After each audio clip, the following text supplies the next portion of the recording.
ভোলা সদর উপজেলার কাচিয়া ইউনিয়ন সংলগ্ন মেঘনা নদীতে মির সিরামিক কোম্পানির কাঁচামালবাহী এমভি রেক্স গ্লোরি ১ নামের কোস্টার জাহাজ ডুবে গেছে।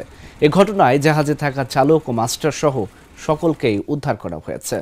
জাহাজের স্টাফ ও স্থানীয়রা জানান, সিরামিক কাঁচামাল বোঝাই করে জাহাজটি চট্টগ্রাম বন্দর থেকে ২৯ আগস্ট দিনের বেলা ঢাকার উদ্দেশ্যে রওনা হয়।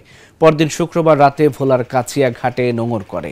রোববার ভোর ৪টার দিকে বিপরীত দিক থেকে আসা এমভি সুলতান বক্কর নামের আরেকটি জাহাজ ধাক্কা দিলে রেক্স গ্লোরির তলা ফেটে যায়। এরপর ধীরে ধীরে জাহাজটি ডুবতে থাকে।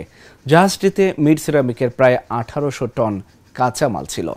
সুলতানা বক্কর জাহাজটা আমাদের জাহাজে অ্যাঙ্কাররত অবস্থায় আমরা অ্যাঙ্কাররত অবস্থায় থাকা অবস্থায় ওরা আইসে মেরে দেয়। মেরে দেওয়ার পরে আমরা তাৎক্ষণিকভাবে জাহাজের ম্যানুয়াল খুলে দেখি খুব স্পিডে পানি ঢুকতেছে, তার মানে ফেটে গেছে। তখন আমরা দ্রুতভাবে নোঙর উঠে মাস্টার তারপরে অনেক কিনারের দিক যাওয়ার জন্য চরে যাওয়ার জন্য স্পিডে পাড়াই দিয়ে ওই চরে নিয়ে যাওয়া হয়।